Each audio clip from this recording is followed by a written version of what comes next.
Hi all, this is Kirt Cathey with 5 hacking tips. Today is going to be network enumeration 2, network discovery, and with using Recon Ng, another tool, and NMAP, the tool that I covered with network enumeration 1. But I'll cover it again today just for completeness. The last time there were a couple things I didn't cover and just wanted to touch on. Before diving into the tips that I have today, I just wanted to share some insights and some experience, particularly around enumeration that we use for offensive operations when we're attacking a network, or when we're just doing a survey to understand the vulnerabilities that are around the perimeter of a network. But to also share some insights on the defensive side. A lot of times, as a consultant, not a lot of times, but it's actually happened quite a bit more recently, because one thing is I'm more aware of it, and then the other thing is the work that I've been doing lately is around security architecture, and particularly security operations centers, and building those out, and looking at the postures, and even sometimes auditing the effectiveness of a security operations center. And when I walk in and I look at a SecOps team, or a manager, even sometimes maybe just like a security risk manager, and particularly in information risk management, because it's, I think, from a risk-based approach, when you look at the management of your security, one of the key things is to understand, as somebody that's in the network every day, and you're working in the network and you're behind the firewall, you have to be curious of not just what the firewall settings or what the IPS settings are, or IDS, or whatever they have going on, either at the perimeter or within the network, and what that whole firewall / IPS / IDS architecture is. You have to be curious about what the attacker is seeing from the outside.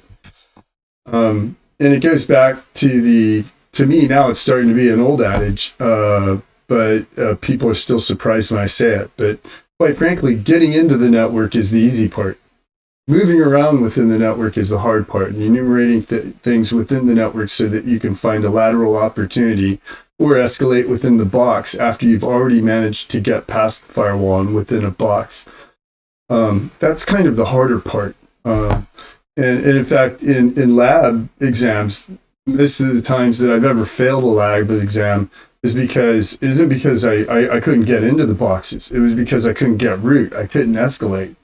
So there's one thing that goes with that I want to emphasize, is that, first of all, enumeration is a big part of the job.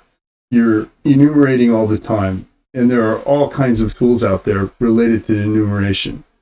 And you're enumerating even after you've hacked a box and you've managed to get a user. You go back into the enumeration phase. If you look at tools that are out there like WinPeas and LinPeas, those are all enumeration tools. They're telling you things about the system.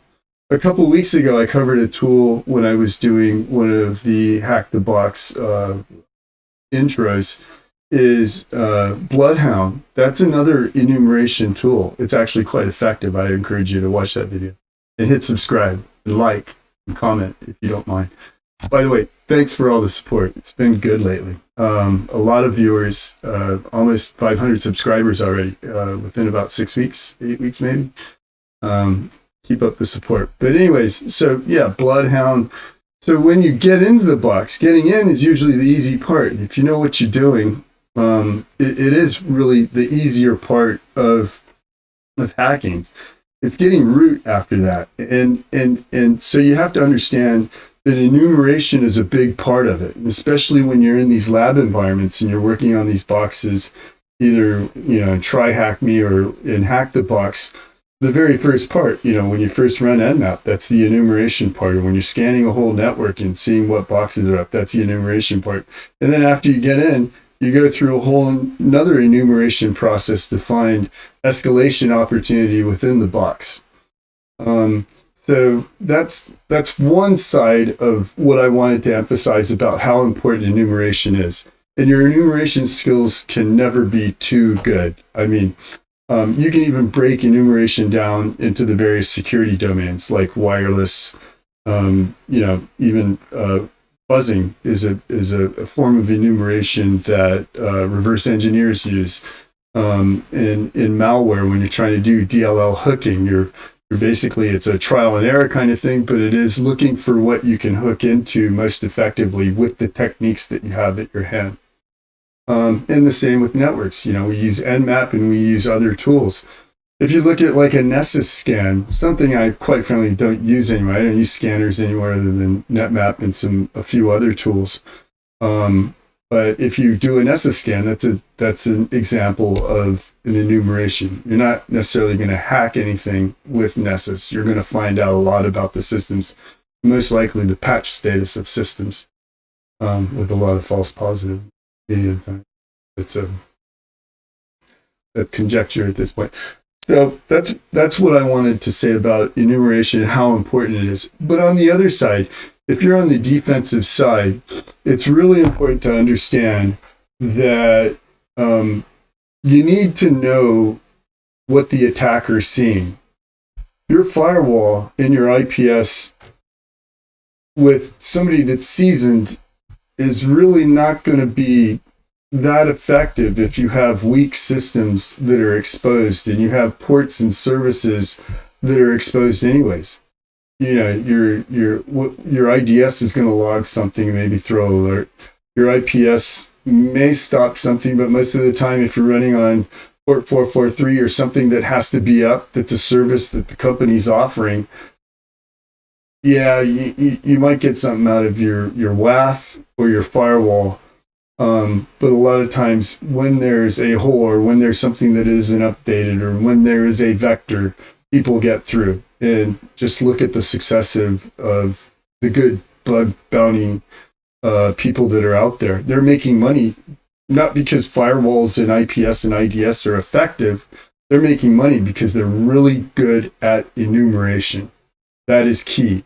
If you want to pass the lab exams particularly, and if you want to get into systems that you're working on as a pen tester, you need to know enumeration very well.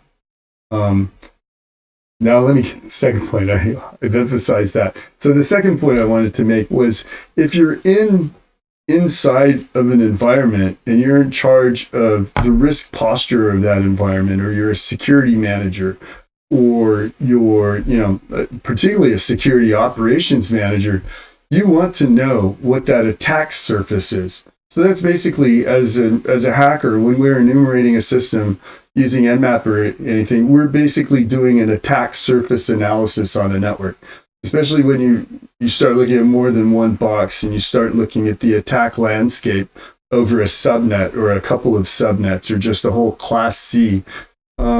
You have to understand, as a person on the inside, what that attack surface looks like. And I don't recommend that people wait on the next pen test, because that's a lot of times when those weaknesses come out. But that's only what the pen tester found. What would you notice as a person knowing the people that are managing the systems? You're going to know the versions of the systems. You're going to know that maybe they're vulnerable. But if you're not doing an attack surface analysis and looking at that really close, you're not going to know how vulnerable they are. And you're not going to make a proper management decision about what your information security risk is at the company. So that's another side that I wanted to point out from the defense side. So now that I got that rant out of the way, particularly the second point, I wanted to show a couple things here. So the first thing is I have an attack surface analysis blog post and why it's so important. And I spent time and I wrote it out. This was September 22nd, last year. Take a look at that. I'll put all of these links in the sorry, in the notes.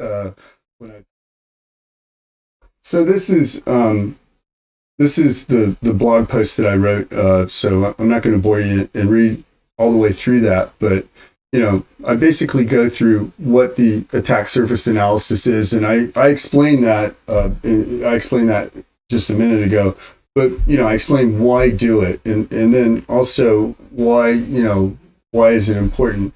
And then the typical question that comes up. I've gone to either CIOs or network managers or people senior within the infrastructure teams to ask about, can I get this information, or what do I have to go through to get the information?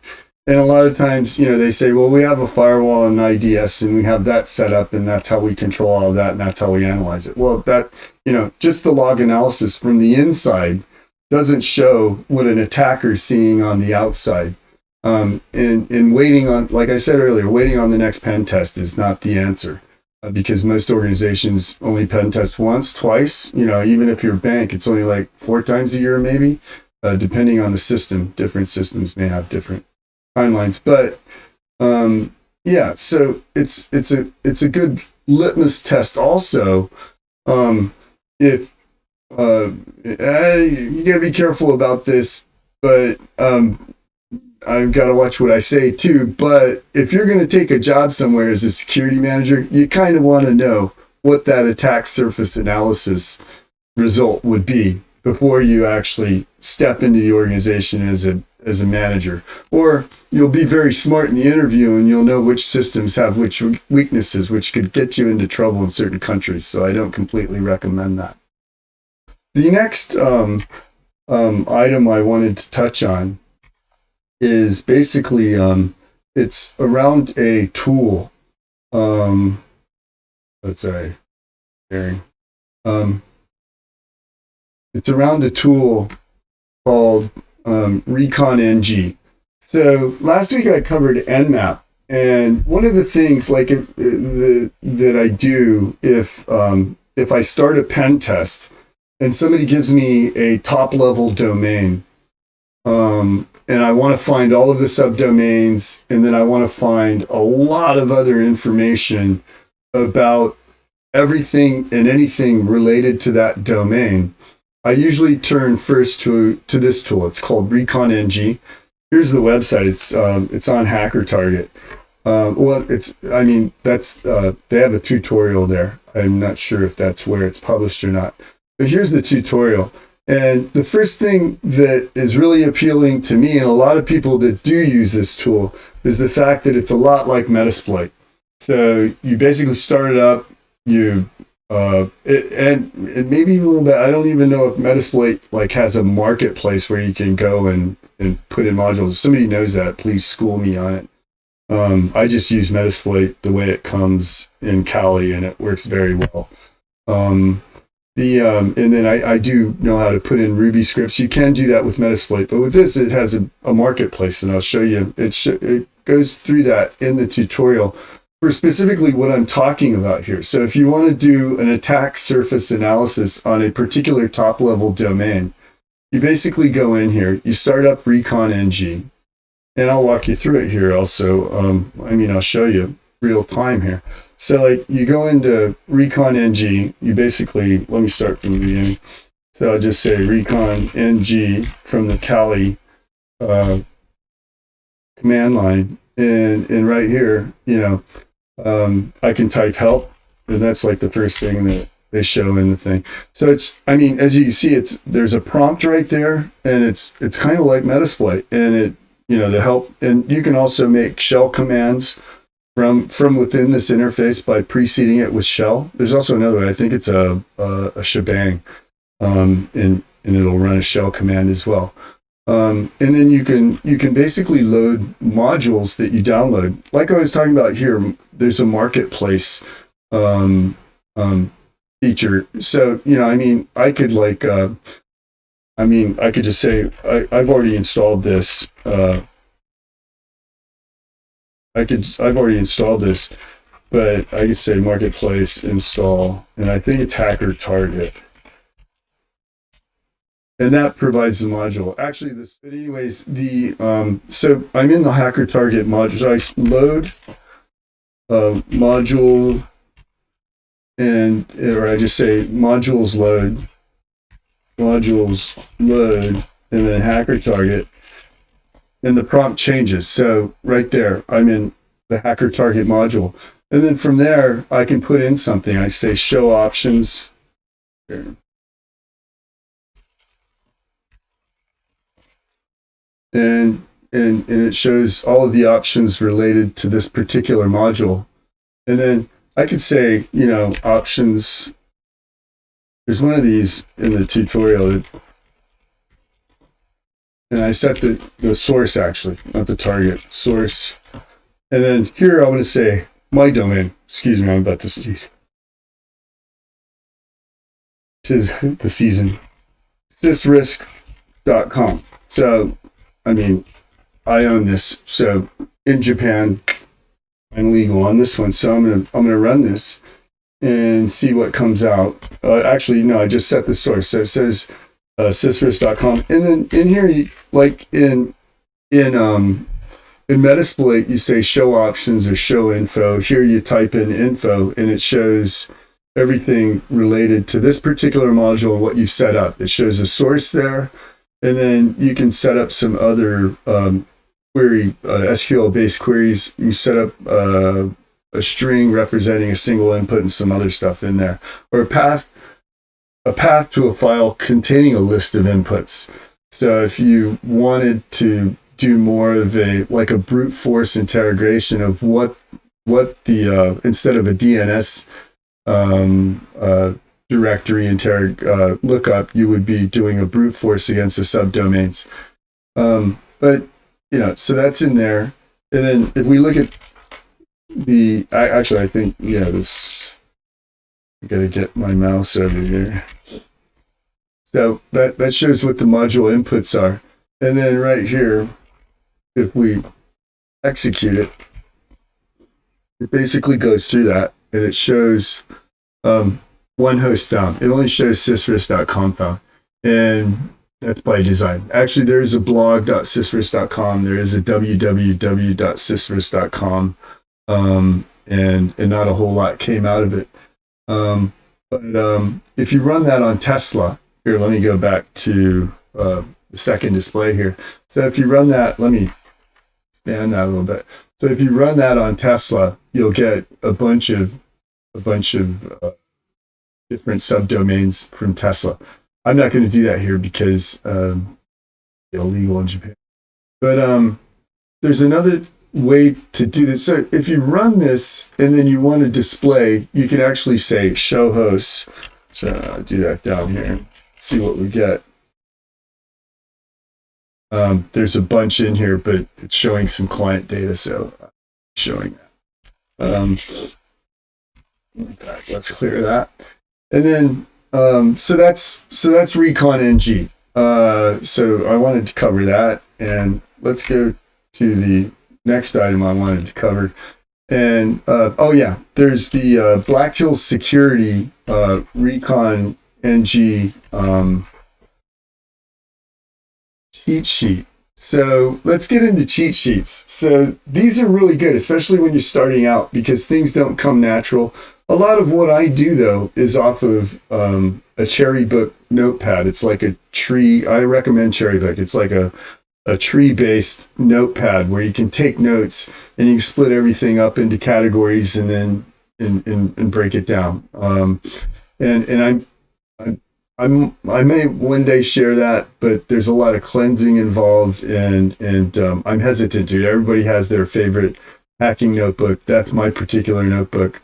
And speaking of notebooks in hacking, if you just want something really quick to start off with, to get to know the tools, let me introduce you to a couple of things.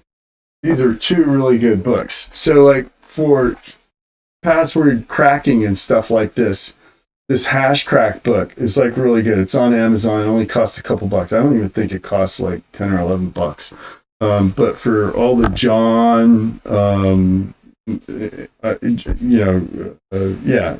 for any of the air crack, anything that's in there that you need when it comes to using a password cracking thing, that's like a really good handbook to have available. And sometimes these things come in handy because you're searching the web and everything.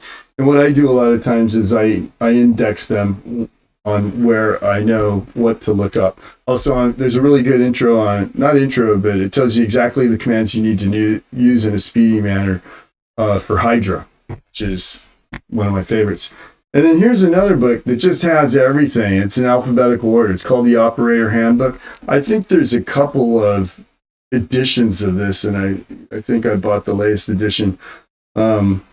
Even if there isn't, or even if it's a little dated, a lot of the tools in here are really basic. They cover a lot of shell scripting and that kind of thing. It's a book that I recommend. But getting back to notes and cheat sheets, look up cheat sheets and get used to cheat sheets, because you can go through the tutorial and go through like the hacker target module and get everything you want. But Recon Ng has a lot of modules, and it's a very good tool for enumeration. So here's the Black Hills Security Recon Ng cheat sheet, and I recommend you download it. It's in PDF form, and enjoy.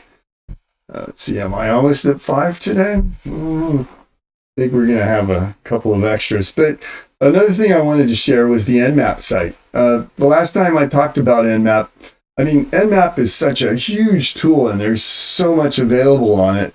And even I learn a lot about NMAP even today, almost, once a week. I recall a flag or relearn a flag, or I learn something completely new. And this is the NMAP site. This comes up a lot. But another thing I wanted to point out was, I think there's the book. I was recommending the book. And I have a hard copy of the book, but there's actually the book online here. And you can just download the book, I believe. So that's the NMAP site. And then the last thing, and there's this script right here that, if you want to go through NMAP, this is basically a version scan, and it goes all, so it's going to go for everything, versions of everything. And a deeper, like it might even give you some extra. It's a longer, more noisier and more comprehensive scan. It's going to take longer, but it's going to maybe even like fingerprint the OS and some other additional information about the target. And then -T4, of course, that's aggressive scanning. And then the -ON is actually the output. The -O flag is output. And this N is for NMAP format. And here, this is the name. So I said results output _ nmap.txt. So that'll just put out in NMAP format what you would see on the console. That'll put it out to a text file. -PN is a no ping scan. And then the -P is the ports 1 to 10,000. And then you put the target IP and all NMAP commands at the very end. I know I'm reiterating what I went through probably the last time, and it's probably in the links that I provided last time, but I thought this would be a quick refresher. And this is a good script too, to put everything in text, especially if you're working with a client, excuse me, or even in a lab. It's good to throw everything into text, to have it available, because you go back, okay, so that port, okay, so I can't get in on that port. Let's try the other port that's open and see what's available there. And that kind of thing. So you want to document what you do as much as possible.